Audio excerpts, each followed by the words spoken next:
Ahojte priatelia, dnes máme spln mesiaca v Kozorožcovi. Máme aj tzv. Jahodový mesiac alebo jahodový spln. A spln mesiaca je vždycky také vyvrcholenie lunárneho cyklu. Je to vlastne akoby také završenie alebo zásadný moment. A vlastne, ak sme si kládli nejaké otázky počas novú mesiaca, počas novolunia, tak možno nebude trvať dlho a dozvieme sa nejaké odpovede. A obdobie splnu je vždycky také dosť emotívne. To znamená, že môže dôjsť k nejakým aj možno výbuchom emócií, aj k nejakým zmenám. A preto je dôležité naladiť sa na svoje pocity a sledovať, čo nám vlastne hovoria. Je veľmi pravdepodobné, že môžu aj akoby tak vybuchnúť na povrch nejaké naše naozaj emócie a môžu sa veci počas splnu mesiaca uzatvárať a my môžeme zistiť, či sa naše priania uskutočnia alebo nie. A všetko momentálne hrá v náš prospech. Táto karta je veľmi pozitívna, ale je možné, že sa budeme musieť aj viacej snažiť, aby sme si vlastne akoby tvárou v tvár tým udalostiam alebo situáciám zachovali chladnú hlavu. Môžeme dostať odpovede, ktoré potrebujeme a ďalšie významy tejto karty sú aj, že buď teraz alebo nikdy, potom, že vo vzduchu je napätie, preto dôležité je byť v kľude, dýchať zhlboka.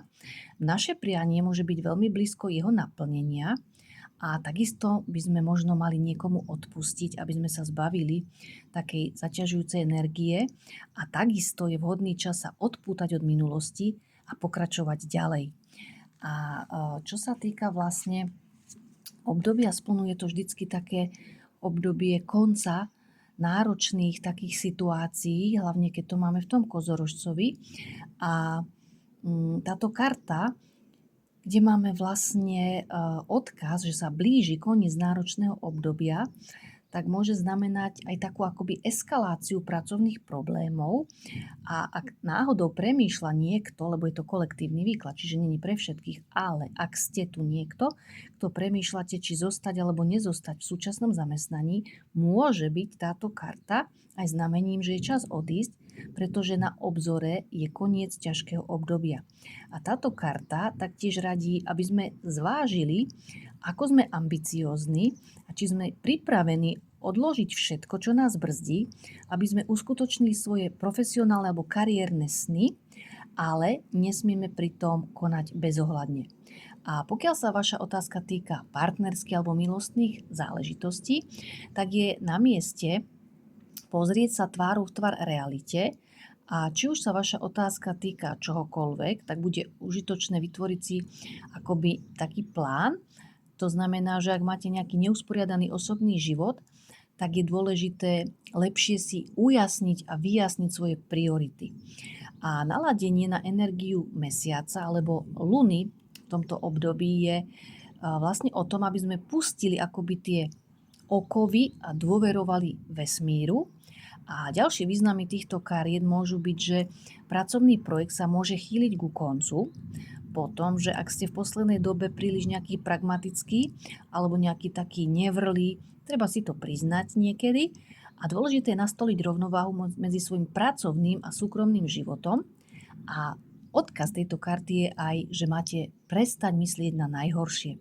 Pretože ten spln v Kozorožcovi je charakterizovaný dôrazom na pracovitosť a táto kartička sa pravdepodobne objavuje akoby odpoveď na hlavne pracovné témy.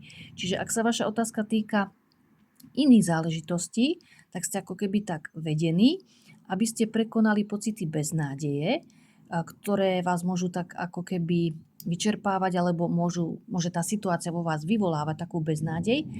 A najlepšie bude investovať vlastne ako keby čas, opäť opakujem, do vytvorenia si takého dobrého plánu.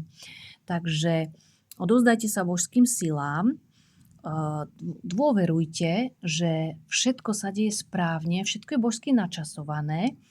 Užite si tento spln, kľudne si večer spravte naozaj nejaký taký akoby osobný rituál odpustenia, odpútania alebo naozaj ukončenia nejakých takých náročných, emočných pocitov. Skúste to proste odovzdať, jednoducho odovzdať a dôverujte, že je o vás najlepšie postarané, pretože si to zaslúžite a ja vám prajem krásny, pohodový, naozaj taký málo emočný spln a teším sa na vás pri ďalšom videu.